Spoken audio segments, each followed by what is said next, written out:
Hola, buenos días a todos. Bueno, como todos los años, en el marco de la Semana de la Arquitectura, pues vamos a proceder a este acto que ya viene siendo una tradición, porque esta es la sexta bóveda que vamos a descimbrar. Antes que nada, luego hablaremos sobre la bóveda, yo les daré muchos datos sobre la misma y, en fin, para que resulte más o menos entretenido el acto.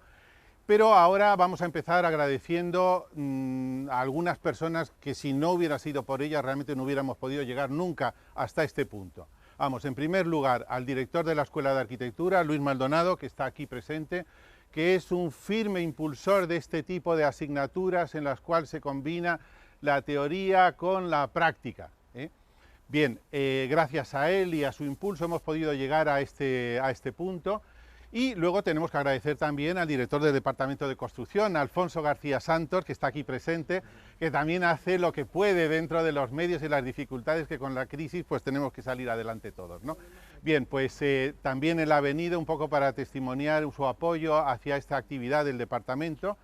Y bueno, esto en cuanto a la institución de la escuela, y luego tenemos que agradecer verdaderamente con toda intensidad a los frailes del monasterio de Santa María de Huerta, porque esta bóveda es precisamente una bóveda del refectorio de Santa María de Huerta. Entonces hoy nos visita, precisamente además tenemos el honor de recibir la visita del abad del monasterio, Isidoro María Anguita, que está aquí conmigo, y que si no hubiera sido efectivamente por él y todas las ayudas que nos ha prestado, pues nunca pudiéramos, porque les hemos dado la lata sin cesar, desde luego. Ha venido acompañado de algún abad, de algún fraile también del monasterio. Es un monasterio cisterciense, muy de la época a la que pertenece esta bóveda también. Bien, tengo también que dar las gracias a una firma de Madrid que se llama Igaresa, en Torrelaguna. Ellos nos regalan estas placas de escayolas con los cuales podemos construir la bóveda. En realidad trabajamos con escayola, pero como si fuera piedra, es decir, la tallamos exactamente igual que se hacía en la Edad Media. Bueno, pues si no fuera por esta firma que nos ayuda y nos promociona de esta manera, pues tampoco podríamos llegar a este punto, ¿no?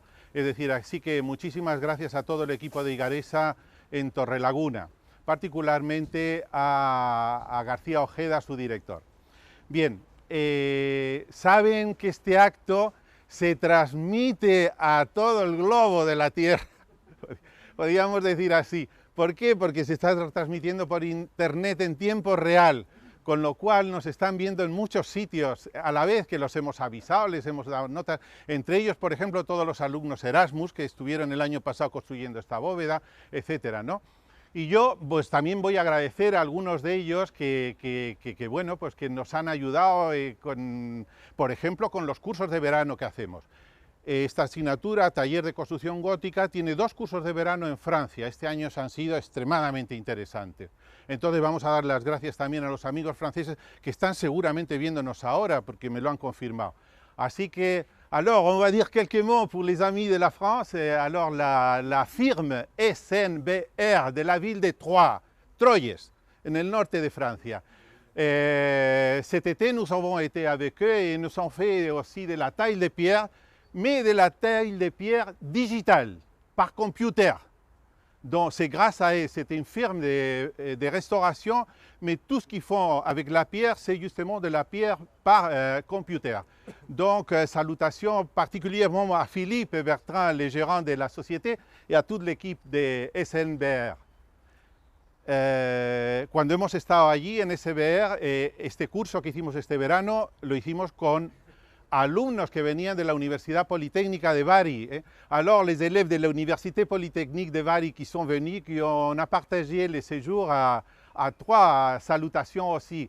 Nous avons eu le privilège d'écouter leur professeur, Giuseppe Falacara. Bonjour Giuseppe, et son directeur Claudio D'Amato. Alors, salutations pour tous eux. Also, this year we have to send our best wishes to Germany. Now, in Dresden, is watching us now David Wendland. David is a relevant expert in the research of the Gothic vault, but most of all is a great builder of Sachs Gothic vault.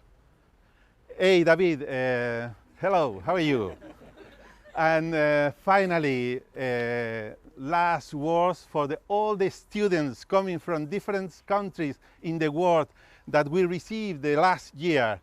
Particularly last year, we have the first students coming from United States, but also we have students from Finland, from Austria, from Romania. Hello, Theo, how are you? Also from Belgium, from France, and from Italy. I think I don't forget you, Nora, because we have students coming from Iraq, students in the Faculty of Architecture of Istanbul. Saludos a todo el mundo. It was great to meet you between us last year. Ok, bueno, let's start, vamos a empezar. Ahora sí. Bueno, disculpen estas palabras que lógicamente tenemos que...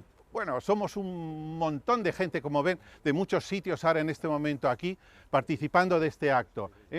Y a mí me resulta interesante porque es un poco lo que sucedía en la Edad Media en las catedrales, ¿no? Cuando empezaban las obras de una catedral en algún sitio, llegaban obreros de todas partes, ¿no? A lo mejor pues en Troyes, por ejemplo, llegaban alemanes, llegaban ingleses, españoles, iban para allá, portugueses, y al final aquello, las obras esas de la Edad Media que duraban 50, 80, 100 años, pues al final bajo las bóvedas pues se reunían pues gente venidas de toda Europa, ¿no? Es un poco lo que nos está pasando aquí en este momento también. Así que otra vez de nuevo, como en la Edad Media, debajo de una bóveda vamos todos a participar de este acto. Vamos a empezar entonces. Bueno, les voy a explicar cómo se va a hacer el desmontaje. Tenemos un equipo por este lado y otro equipo exactamente igual por el lado de allá. Van a empezar a descimbrar estos primeros arcos, que son, digamos, los arcos de la nave, vamos a decir, los que atraviesan las naves. Recordemos que esos arcos les llamamos arcos fajones, fajan la nave y las sujetan. Bueno, pues ahora van a empezar descimbrando los arcos fajones, y en último término descimbraremos los arcos perimetrales de los dos lados, que son los arcos que llamamos formeros, en los cuales estarían los ventanales del refectorio de Santa María de Huerta. Así que, como ven ahora, están empezando ya a desmontarlos y los estudiantes van a ir entrando debajo de la bóveda a medida que van quitando toda la cimbra y la dejarán completamente exenta.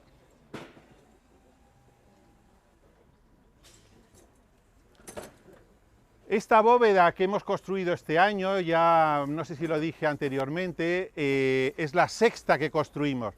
Esta es una bóveda de las que se llamaban sexpartitas, porque si se lo imaginan ustedes por encima, en realidad tiene 6 pedazos.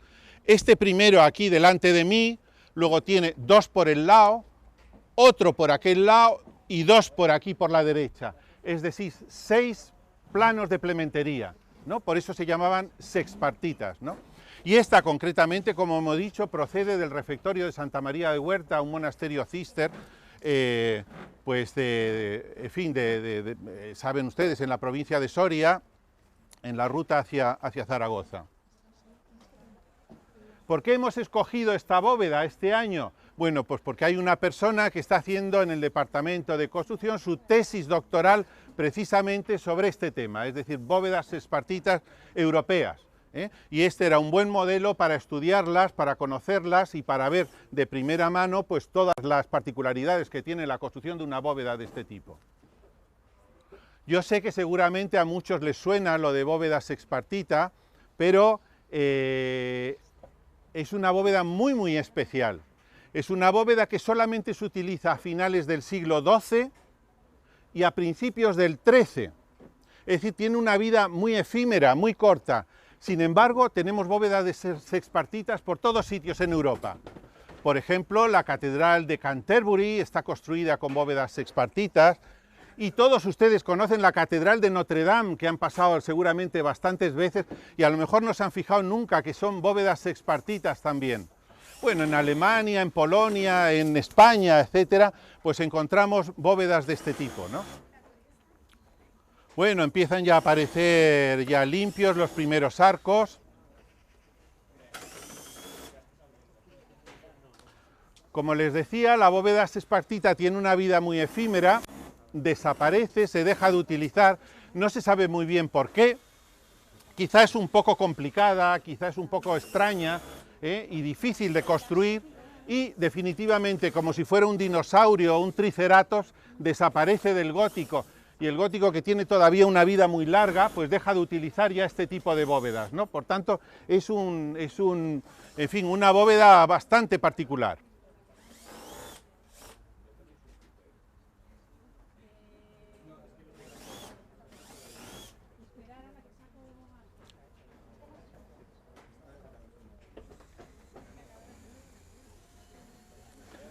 Les voy a contar también algunas características de la bóveda, en particular esta concretamente. Por ejemplo, una de ellas, al tomar medidas exactas de la bóveda en el sitio, descubrimos que todos los arcos son iguales, todos tienen la misma curvatura.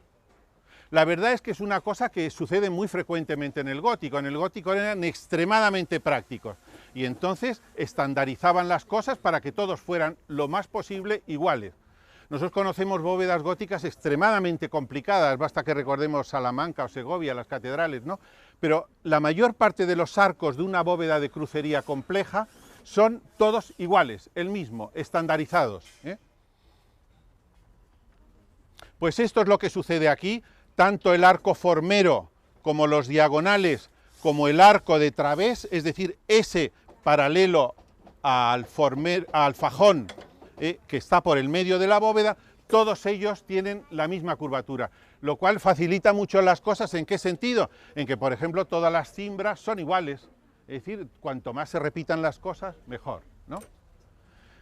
Otro detalle interesante, si se fijan en las dovelas con las que está construida son a tamaño escala, lógicamente, la bóveda es 1:3, pero está...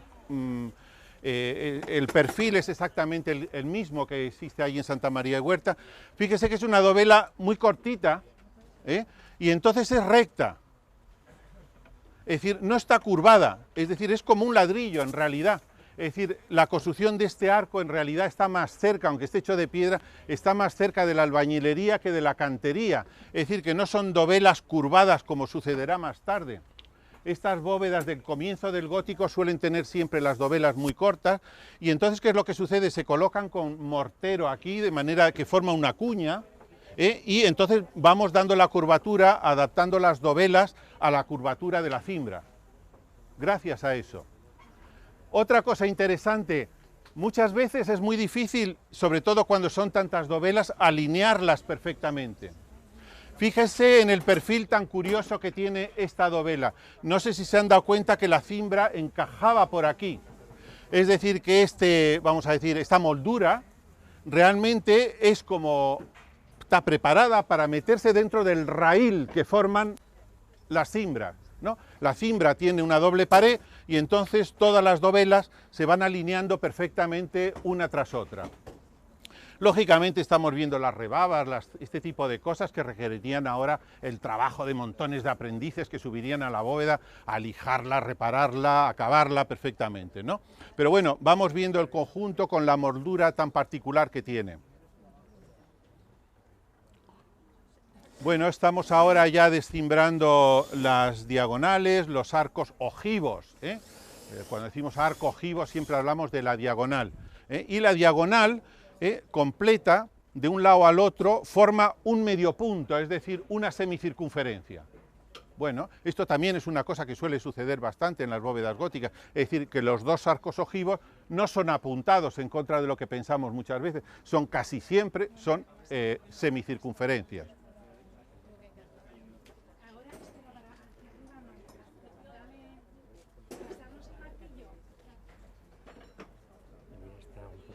Preocupado que te limpies las comisuras de los labios.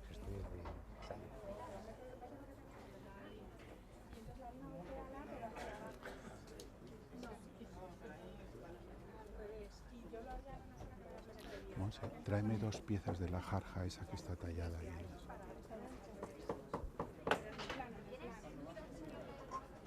Otra pieza extremadamente interesante en las bóvedas es esta que estoy señalando aquí. Esto los antiguos llamaban la jarja de la bóveda, ¿eh? Es decir que, si se fijan, la bóveda en realidad, propiamente dicho, empieza en este punto, no empieza abajo, sino que empieza más arriba, una altura que es casi la mitad de la bóveda. ¿De acuerdo? Y estas pilastras inferiores es lo que llamamos la jarja, ¿no? Bien, los nervios todos se van juntando y al final van formando este racimo en la parte inferior, ¿eh? Ese racimo termina cuando los nervios se hacen independientes ya, ¿de acuerdo? Y entonces, fíjense que esa pieza está tallada por planos verticales, es decir, no forman radios como sucede en la parte abovedada, sino que en esta parte son planos horizontales, ¿de acuerdo? Entonces, bueno, pues es relativamente fácil distinguir la altura de una jarja de una bóveda, porque basta que nos fijemos en la junta y veremos que las juntas son horizontales, hasta un determinado momento en que fíjese que la junta es más pequeña.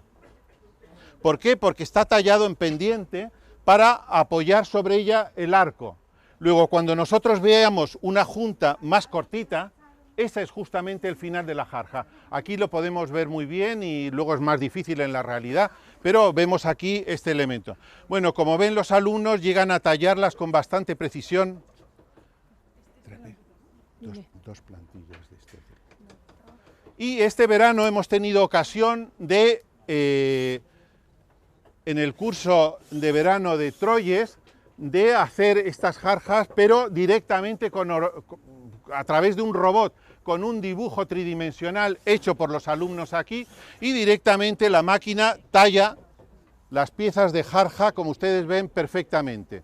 Bueno, 2 horas y media y esta jarja, que es pequeñita, pero estaba ya hecha completamente. Es decir, esta es la estereotomía digital a la cual, digamos, abre la ventana esta asignatura. No es solamente hacer aquí un poco la comedia de la Edad Media y de los, sino cómo es la estereotomía hoy día, ¿eh? Es decir, una estereotomía digital.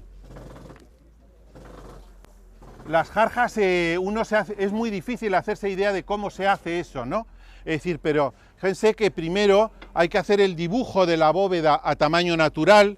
Si entran en el aula, cosa que les recomiendo, pues las pueden ver allí en la pared, ¿eh? Es decir, hay que hacerlas a tamaño natural y allí sacamos las plantillas de todos los niveles de la jarja, las proyecciones horizontales. Y ahora, pues los alumnos, estos al final acaban entendiéndolo muy bien.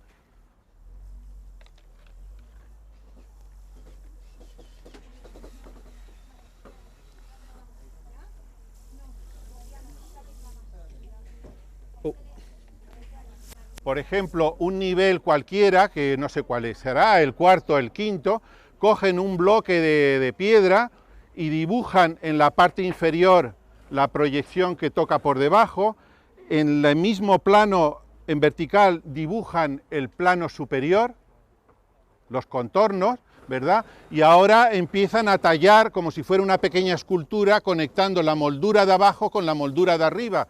Y esto concretamente vamos a imaginar que corresponda al cuarto nivel de esa jarja.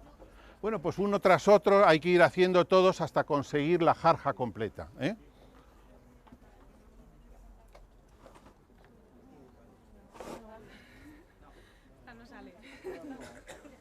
Parece que estamos teniendo dificultades para sacar uno de los arcos.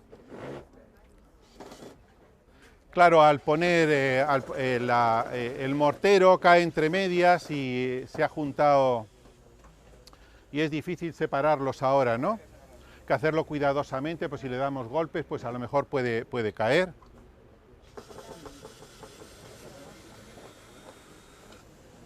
Y están desmontando completamente la cimbra.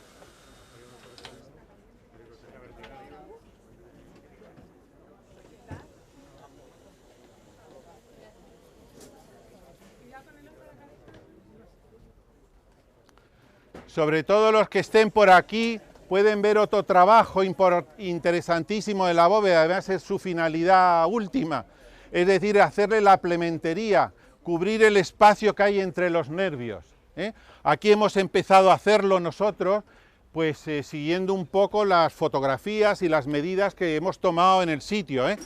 Es un aparejo de los que se dicen aparejo a la francesa, es decir, que están colocados según el eje, vamos a decir, Y, X, es decir, ortogonal, ¿eh? Hay otros tipos de aparejo, pero este concretamente es de esta forma, ¿eh? Y por eso los lechos, digamos, de las piedras se colocan en esa dirección del eje longitudinal, ¿de acuerdo?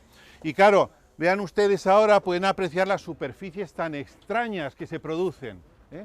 Con esas superficies alabeadas tan complicadas, eran capaces de gestionarlas esta gente en la Edad Media perfectamente y construir estos planos alabeados tan complicados. La construcción de las plementerías, de los cascos de plementería, se puede hacer por dos maneras. Es decir, cada una de las hiladas que forman la plementería muchas veces forma un pequeño arquito.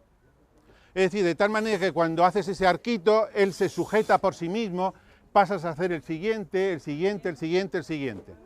Pero concretamente en Santa María de Huerta no son así, son completamente planos los planos de plementería. Entonces podríamos decir, pues las dovelas se caen, porque si yo quito el apoyo que tengo para poner uno de los hiladas, esas dovelas se van a caer, ¿no? Claro, efectivamente, si las piedras son grandes, tenemos que estar sujetando todo el tiempo esa plementería hasta llegar al final, hasta llegar a la cumbre. ¿Por qué? Porque en la cumbre entonces hemos podido apreciar que se mete una pieza en cuña entera, y entonces al introducir a presión esa pieza en cuña, todos los dos plementos a cada lado del arco entran en carga ya y entonces se queda perfectamente estabilizado. Ahora sí es posible ya quitar toda la cimbra, etcétera, etcétera, y todo el casco de plementería queda libre. De la otra manera, digamos, esos arquitos nos van a dar una idea, por dentro pasa muchas veces, parece que la bóveda está inflada, como si fuera un globo, ¿eh? Y eso a veces no es muy bonito. Quizá los monjes cister prefirieron una cosa más sobria, más recta, más etcétera, y entonces decidieron que la plementería fuera de esta manera, completamente plana.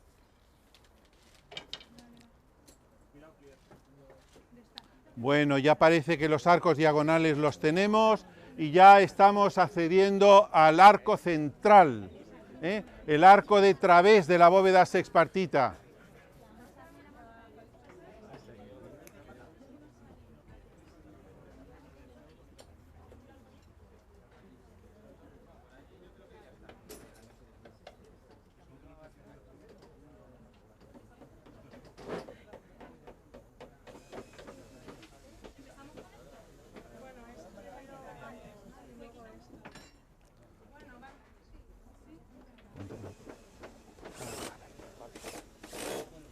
Bueno, Teo de Rumanía creía que nos estaba viendo por internet, pero resulta que está aquí.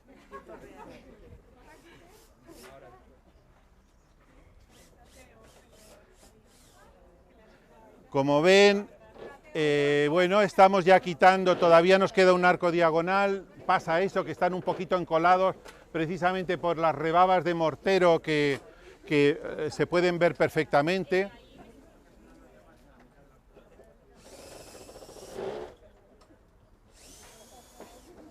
Pero que requeriría ahora el trabajo ya, como digo, de lijado, acabado posterior, etcétera, para conseguir una superficie impecable.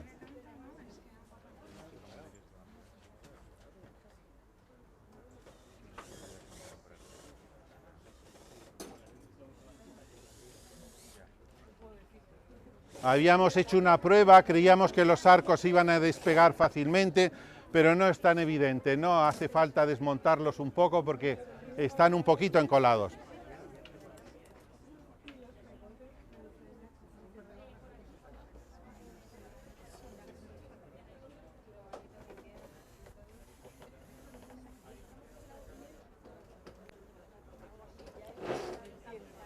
Igual se puede enseñar una cimbra al vídeo, ¿no? Cuando la quitemos para que se vea que son dos piezas. Sí, trae un pedazo, sí, hay un pedazo chiquitito.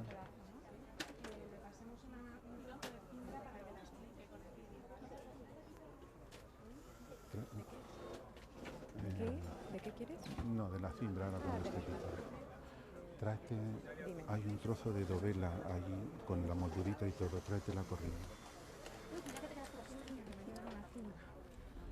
Está un poco suelta, ¿eh? Porque ha habido que abrir. Bueno, les he pedido que nos dejaran ver un pedazo de la cimbra. Como ven, es una cimbra de doble carril.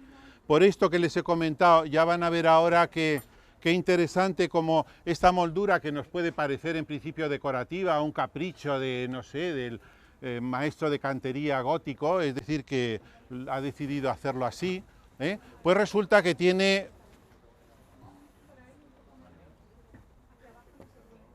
Es decir, su razón de ser perfectamente, es decir, que esa moldura encaja ahí y entonces todas las dovelas estamos seguros de que el arco sale perfectamente alineado.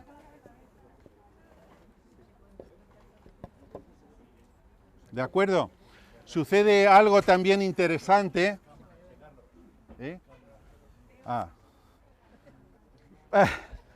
Para la cámara entonces, vemos cómo entra perfectamente. Y ahora vamos otra vez a explicar una cosa también muy interesante de este perfil. Fíjense que de pronto empezamos ya a terminar estos perfiles, los empezamos a acumular uno al lado del otro. A ver. Déjeme ver que creo que todavía...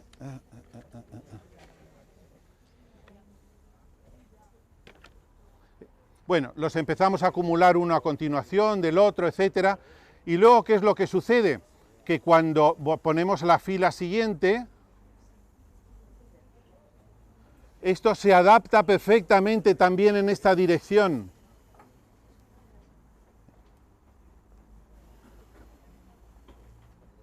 Es decir, que esto no hubiéramos podido jamás, en un libro no lo encuentras nunca, un dato como este. Es decir, esto lo ves cuando lo realizas, todos estos detalles que les estoy contando. Es decir, evidentemente también en el diseño de este perfil han pensado que se pueda apilar de la mejor manera posible, que ocupe el menor espacio posible, para luego el transporte. Cualquiera que ha estado en una obra sabe que los costes de transporte son una cosa descomunal, y no digamos en aquella época donde se tenía que hacer por medio de carretas, por caminos de barro, etcétera, etcétera. Es decir, que aprovechar al máximo el diseño de las piezas, ¿no? Bueno, pues parece que vamos ya llegando al final. ¿Qué morteros? Normalmente el mortero histórico siempre es el mortero de cal. Aquí tenemos a Mar Barbero, profesora de la escuela en Departamento de Construcción, experta precisamente en morteros de cal. Es decir, es el material por excelencia, ¿no? Muchas veces, a riesgo un poco de la resistencia, añadían yeso, porque el yeso pega mucho. La cal no pega, es resistente, pero no pega. Y el yeso, en cambio, pues encola muy bien las piezas. Y generalmente, seguramente, toda la plementería estaría hecha con un mortero de cal, pero con bastante yeso para que las piezas se queden unidas unas con otras.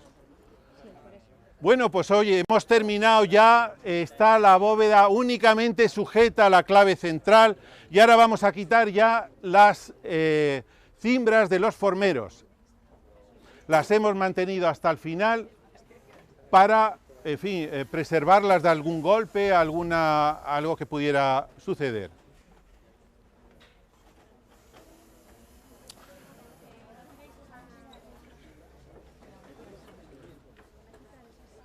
Don Isidoro María Anguita, el abad de Santa María de Huerta, nos solicitó este año indultar la bóveda. Siempre la rompemos, hacemos una prueba de carga y la rompemos. Pues nos solicitó indultarla porque querrían llevarla a Santa María de Huerta y dejarla allí un poco para exhibición y explicación de las bóvedas, que el visitante se encuentra allí mismo, ¿no?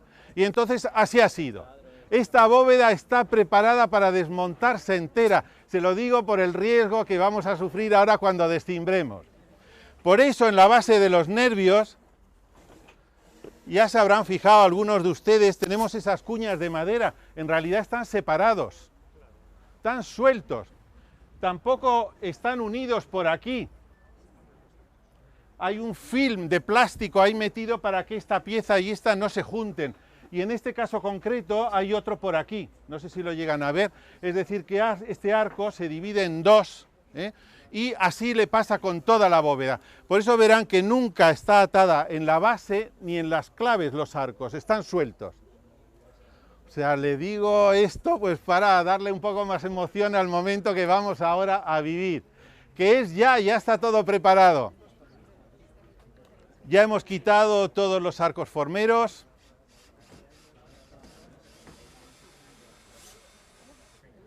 Y ahora les cuento lo que sucede. Como pueden ver, ese puntal que sujeta la clave central está puesto sobre una plataforma horizontal, y esa plataforma está calzada con unas cuñas en la base, ¿no lo ven? Y en esas cuñas hay unas cuerdas que ahora están los chicos echándolas hacia afuera, porque van a tirar de las 4 cuñas a la vez, la plataforma va a caer de un golpe y la clave central se va a quedar en el aire.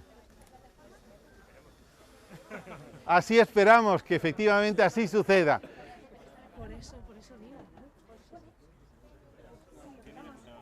Sí, luego. Bueno, vamos allá a ver un poco este momento.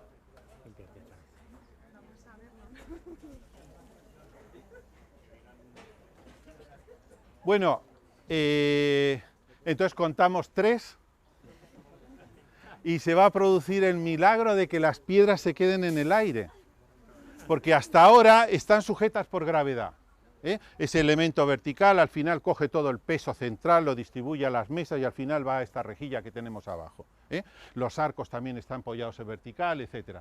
Pero en el momento que quitamos ese puntal, ¿qué va a pasar? Pues que los arcos van a empezar a trabajar como tal, van a empezar a mandar empujes horizontales y cargas verticales. Si no fuera porque tenemos aquí estos contrafuertes, la bóveda se le abrirían las patas y se vendría al suelo.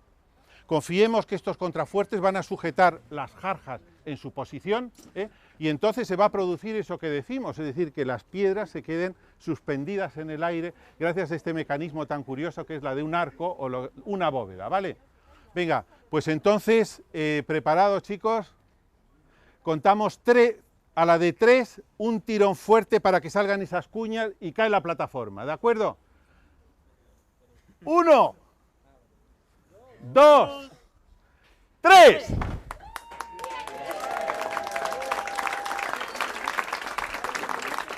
Bueno, pues ahora sí, pueden ver todos que se ha quedado separada de la clave central, luego la bóveda está ya trabajando como bóveda, y todo pues ha quedado, en fin, en orden, no ha habido ningún percance que lamentar, ¿vale?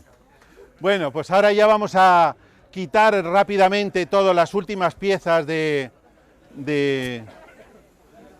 la bóveda para que quede ya despejada completamente y la puedan ver ustedes ya totalmente terminada. Bueno, yo creo que el acto le podemos ya dar por finalizado.